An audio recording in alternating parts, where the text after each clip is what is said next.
Ah, Washington. Beauty, open spaces, and lots of clouds. Most people in America don't really know how truly special the evergreen state really is.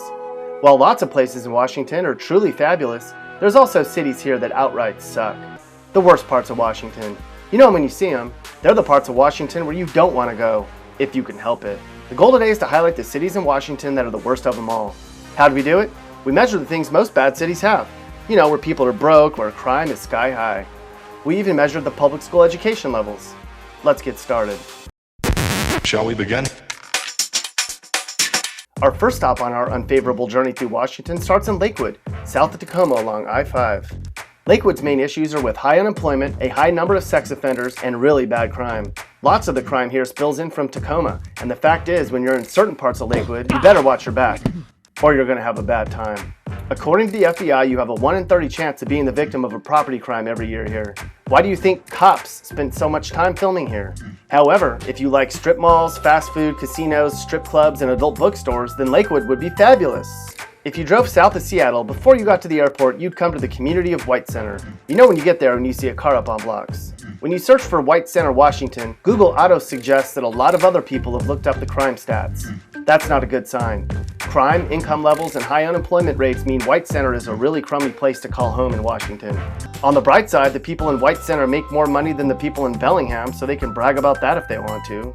Where's the 8th worst place to live in Washington? The folks in Longview might not be too happy to hear it, but it's you. This city way down near the Oregon state line certainly lives up to its reputation for lots of drugs, high STDs, low-income families, and factory smells. And the unemployment rate's the 6th highest in Washington, too. Plus, for a decent job, you'd have to drive all the way to Vancouver or even Portland back and forth for work every day. Yuck. On the bright side, since this part of Washington has so much meth use, you could probably make some extra money on the weekends. Just be sure to save some for your friends in Chehalis and Yakima. They're always ready to buy. Continuing our worst tour of Washington, we come to Port Angeles, right along the peninsula. Like several cities on this list, Port Angeles was built in part on ailing industries like lumber and shipping. Across the board, PA ranks in the bottom 20% for unemployment, crime, and number of vacant homes. If you drove your beat-up car a few blocks east of Longview, you come to Kelso, Washington. You just might want to keep driving. Kelso ranks as the most unlivable place in Cowlitz County.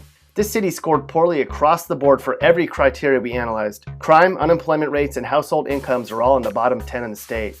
On the bright side, for entertainment options, there's a ton of Redbox rental machines in town, where you can check out all the latest movies. Hey yo, this video is brought to you in part by Clippers, on Martin Luther King Boulevard in Federal Way. Come on and get your hair done, they do it tight and right. That's Clippers on MLK. G.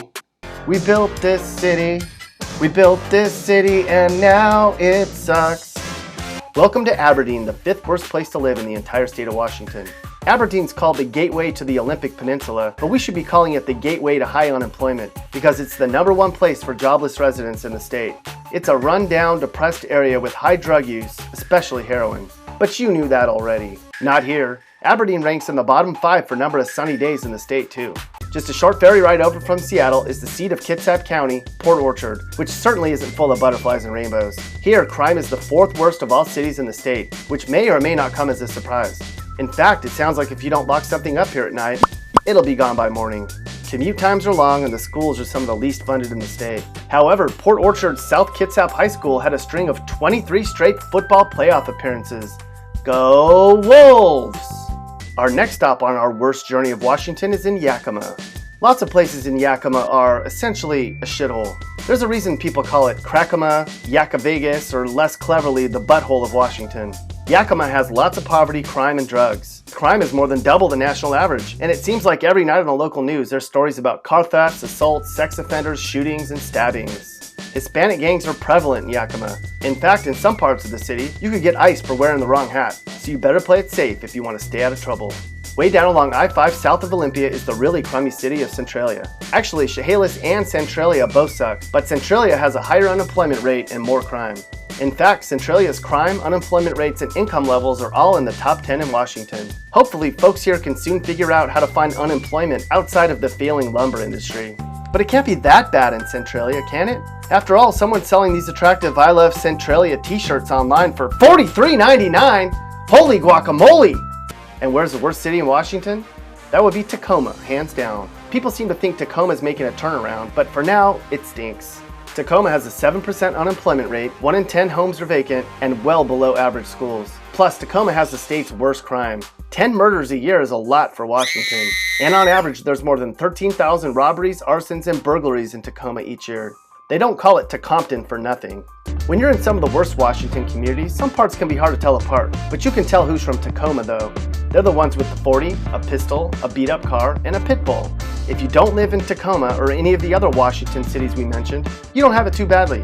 And if you do live in one of the cities we mentioned, at least this might help keep the annoying Californians away.